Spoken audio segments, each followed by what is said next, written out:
Hey there, sports history fan. This is Arnie Chapman of the Football History Dude podcast, and I'm stopping by this show real quick to tell you about a couple of cool giveaways that we have going on here at the network. Both are autograph books covering various topics of the NFL. The first is The Point After: How One Resilient Kicker Learned There Is More to Life Than the NFL by ex-NFL kicker Sean Conley.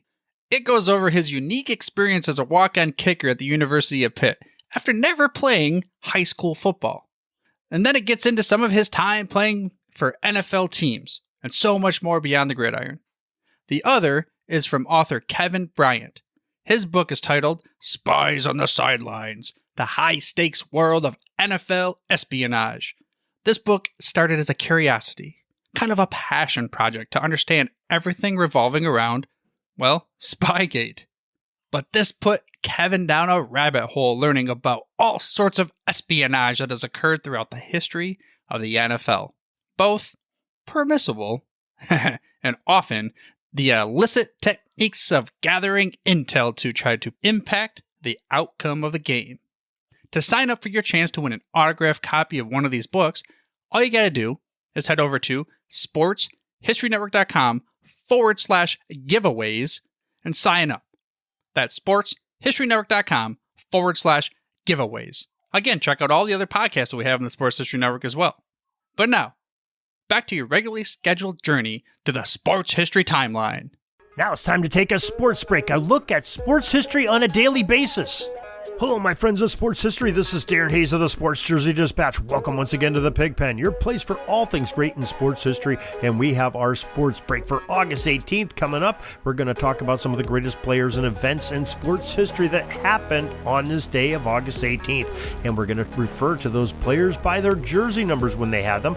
Numbers 4, 33, 44, 20, 34 and 17 are our topics of conversation today. And we're going to start off in year 1931, August 18th. Lou Gehrig, Yankees number 4, is hitless in Detroit. His 1,000th consecutively played game, and he was hitless in that game.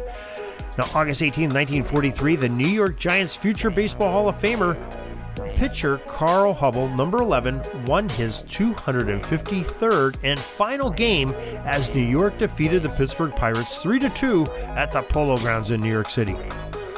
Then on August 18th, 1960, Milwaukee Braves pitcher Lou Burdett, wearing number 33 on his jersey, no-hit the Philadelphia Phillies and won the game 1-0 at County Stadium in Milwaukee. August 18th, 1965. Speaking of those Braves, how about Hank Aaron, number 44? He lost a home run because he was accused of being out of the batter's box when he hit it. It seems that old Hammer and Hank stepped out to reach a pitch, swung for the fences, and it cleared the fences, but it was nullified later. August 18th, 1973. Speaking of old number 44, Hank Aaron's record 1,378 extra base hits surpassed old number 6, Stan Musial's, of the Cardinals' previous record of that number. August 18th, 1977. The Dodgers of LA pitcher Don Sutton, number 20, threw a National League record-tying 5th one-hitter of his career. August 18th, 1981, the University of Georgia football running back number 34, Herschel Walker, took out a Lloyd's of London insurance policy for $1 million. Now, that doesn't sound so unreasonable in today's age, but back in 1981, that was plenty of big news. That was a big number, especially for a collegiate player to take insurance out on himself. And Herschel Walker was just that valuable because we know how he was, in the NFL as well as in college. And don't forget about that big trade where the Dallas Cowboys and the Minnesota Vikings had a trade that Herschel Walker was one player on one side compared to, double-digit players on the other side of that trade. So his value was extremely up there, and that $1 million insurance policy was probably pretty good money well spent. Now, August 18th, 1982, Pete Rose, number 14, Charlie Hustle, set a record with his 13,941st plate appearance. I'm not sure who counts all of those, but that's how many he had at that point in his career.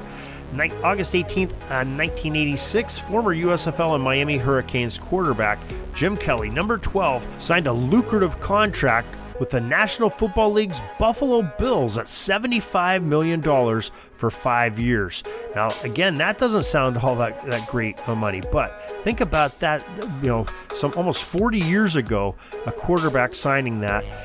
He originally went into the USFL, played with the Houston Gamblers, and then when the USFL ended up having their issues there in the late 80s, the original USFL, well, the Buffalo Bills still had his rights, and they signed him to that contract and played pretty well for them too, taking him to 4 Super Bowls consecutively. Only team to have ever done that. August 18th, 1987, Houston Oilers' Earl Campbell, number 34, the great running back, retired from the National Football League on this day in 87.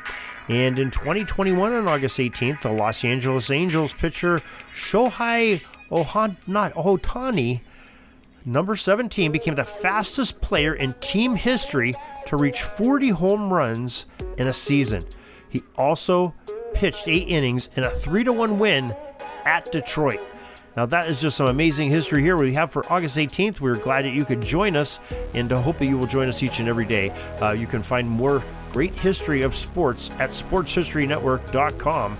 27 podcasters just bringing their all, having some very knowledgeable guests and insights and some of the greatest stories ever in sports history. sportshistorynetwork.com. Also, you can find more at jerseydispatch.com, our own website, home of the Sports Jersey Dispatch podcast, and we have some great things there to do with the jersey numbers and the history of sports.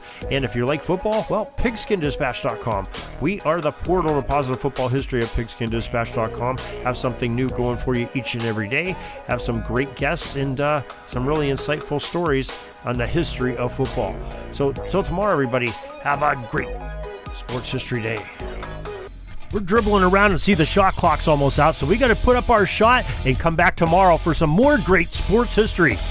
We invite you to check out our websites, jerseydispatch.com and pigskindispatch.com. Not only see the daily sports history, but to experience the preservation of great events and people that play the games. Find us on Pigskin Dispatch. It's also on social media outlets of Facebook, Twitter, Instagram, and don't forget the Pigskin Dispatch YouTube channel to get all your daily sports history.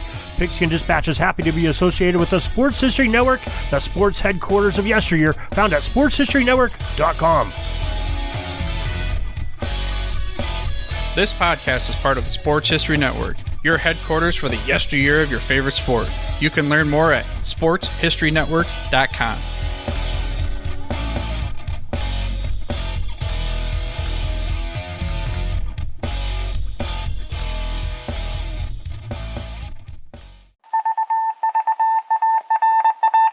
It was just another ordinary day in the offices of the Pittsburgh Guardian newspaper circa 1924. But for Marla Delft, assistant editor, everything was about to change.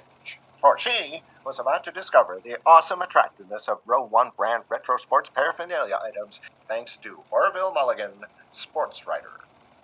And there it is. Wow, Orville, that's really the bee's knees. Isn't it just? A poster-sized replica of the actual 1909 World Series program cover. I can see that. But where did you get it? And where'd you get it framed? I ordered it from the Row 1 website, where over 6,000 items of sports memorabilia from the 1880s to the 1990s are available for reproduction, in multiple sizes and in several different materials, with over a dozen styles of frame to choose from for prints like this. Well, I'm sure Mr. Delft would love to put up more of these in the office. But I'm equally as sure they're beyond this newspaper's budget. Not at all, my dear Marla. See for yourself. Go to sportshistorynetwork.com/row1. sportshistorynetwork.com/row1. Oh my, these are good prices. Oh, and look at this stuff. Oklahoma-Nebraska football, college basketball art, Michael Jordan items. And so it retro was that sports Marla Delft advertisement discovered the placards. splendiferous magic of Row 1 sports memorabilia, arts, and prints. You can too by visiting sportshistorynetwork.com/row1. That's ROW #1 today for access to the full Row 1 catalog of gallery prints and gifts like t-shirts, long-sleeve shirts, telephone cases, coffee mugs, blankets, pillows, towels, and even shower curtains. Act today for 15% discount off all prints with coupon code SHN15 and 20% off all other items with coupon code SHN20 at checkout.